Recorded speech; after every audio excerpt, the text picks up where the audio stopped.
नमस्कार. Cooking time मराठीमध्ये सर्वांचे मनापासून स्वागत. आज आपण कुठलीही भाजणी न करता घरातल्याच पिठांपासून मऊ, लुसलुशीत, खमंग असं थालीपीठ बनवणार आहोत.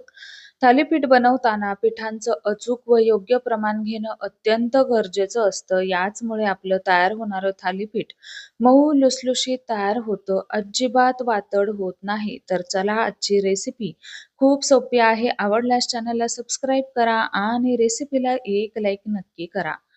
सगळ्यात अगोदर आपण थालीपीठाचं वाटण पाहणार आहोत. 4 ते 5 व्यक्तींकरिता मी थालीपीठ बनवत आहे. त्यासाठी 5 ते 6 हिरव्या मिरच्या घेतलेल्या आहेत. 2 टेबलस्पून अख्खे धने घ्यायचे आहेत.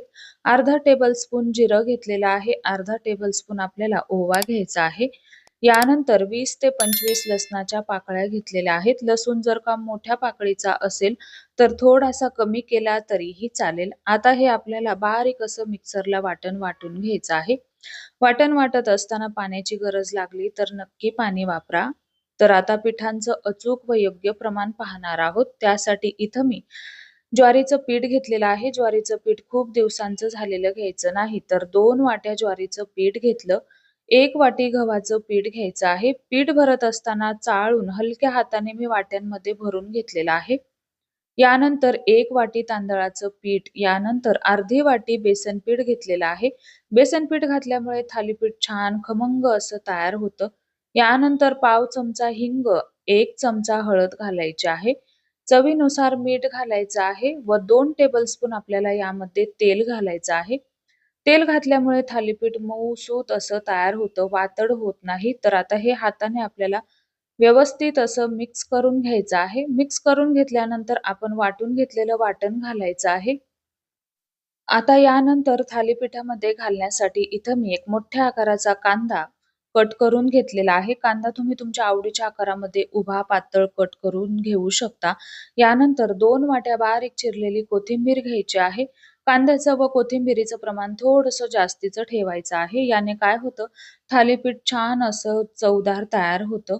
तर आता कांदा, कोथिंबीर या पिठामध्ये मिक्स करून घ्यायचा आहे व पाणी थोडं-थोडं घालत आपल्याला हा थालीपीठाचा गोळा सैलसर असा मळून घ्यायचा आहे. लक्षात ठेवा, थालीपीठाचं पीठ मळत असताना ते आपल्याला सैलसर असं मळून घ्यायचं आहे. जर का हेच पीठ तुम्ही खूप जास्त घट्टसर मळून ठेवलं, तर तयार होणारं थालीपीठ खूप जास्त वातड तयार होईल व चावताना अजिबात व्यवस्थित लागणार नाही. तर आता इथे पहा, व्हिडिओमध्ये तुम्हाला दिसत असेल किती सैलसर असा मी या थालीपीठाचा गोळा मळून घेतलेला आहे. असाच तुम्हाला सुद्धा मळायचा आहे. आता लगेचच थालीपीठ थापून घेऊया. त्यासाठी 2 वाट्या पाणी घेतलेलं आहे.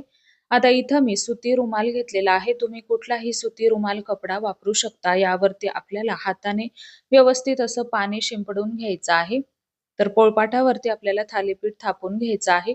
थालीपीठ तुम्हाला किती जाड, पातळ हवं आहे, किती मोठं हवं आहे, त्यानुसार उंडा घ्यायचा व मध्ये-मध्ये पाण्याचा हात लावून तुम्हाला थालीपीठ थापून घ्यायचं आहे. थालीपीठ थापत असताना सगळ्या बाजूने एकसारखं थापून घ्यायचं आहे. कुठे जाड, कुठे पातळ असं अजिबात न करता अगदी एकसारखा हात फिरवत तुम्हाला हे थालीपीठ थापून घ्यायचं आहे. थालीपीठ थापून झाल्यानंतर याला आपल्याला 4 ते 5 होल काढून घ्यायचे आहेत. याने थालीपीठ भाजताना खूप छान खमंग असं भाजलं जातं. चला तर आता हे थालीपीठ आपण भाजून घेऊया. थालीपीठ भाजण्यासाठी तवा छान असा कडकडीत गरम करून घ्यायचा आहे. यावरती आपल्याला पोहे खायचा एक छोटा चमचा तेल घालून घ्यायचा आहे व हे थालीपीठ आपल्याला तव्यावरती घालून घ्यायचं आहे. गॅसची फ्लेम मात्र सुरुवातीपासून शेवटपर्यंत आपल्याला मीडियम टू हाय ठेवायची आहे. बारीक गॅसवरती थालीपीठ अजिबात भाजून घ्यायचं नाही. जर का थालीपीठ भाजत असताना गॅसची फ्लेम तुम्ही बारीक ठेवली तर तयार होणारं थालीपीठ अतिशय वातड असं व कडक असं तयार होईल. तर आता एका साइडने थालीपीठ भाजलं, दुसऱ्या साइडने तुम्ही आवडीप्रमाणे तेल, तूप लावून भाजून घेऊ शकता. थालीपीठ भाजत आल्यानंतर यावरती हलकासा पाण्याचा हबका मारून परत आपल्याला हे अर्ध्या ते 1 मिनिटांसाठी भाजून घ्यायचं आहे. याने काय होतं, थालीपीठ छान असं मऊ लुसलुशीत तयार होतं. आणि हो, थालीपीठ भाजत असताना बऱ्याच वेगळ्या-वेगळ्या पद्धती सुद्धा आहेत. भाजत असताना बरेच जण ताट ठेवून सुद्धा थालीपीठ भाजतात किंवा ताट थालीपीठावरती न ठेवता सुद्धा थालीपीठ भाजलं जातं. पण माझा स्वतःचा असा अनुभव आहे, ताट ठेवून जर का तुम्ही थालीपीठ भाजून घेतलं, तर ते थालीपीठ जास्त काळासाठी मऊ लुसलुशीत असं राहतं व अजिबात वातड होत नाही. तर आता मी अशाच पद्धतीने सगळी थालीपीठं भाजून घेतलेली आहेत.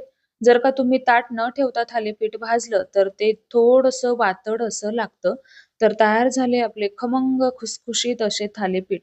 तर पिठांचं प्रमाण, वजनी प्रमाण एका वाटीचं 200 ग्राम इतकं होतं. तर यामध्ये 7 ते 8 थालीपीठं मोठ्या आकाराची तयार झाली. तर कशी वाटली तुम्हाला आजची रेसिपी? आवडली असेल तर रेसिपीला एक लाईक नक्की करा आणि चॅनलवरती जर का तुम्ही नवीन असाल, तर चॅनलला सबस्क्राईब नक्की करा व दाखवलेली रेसिपी नक्की ट्राय करा. धन्यवाद.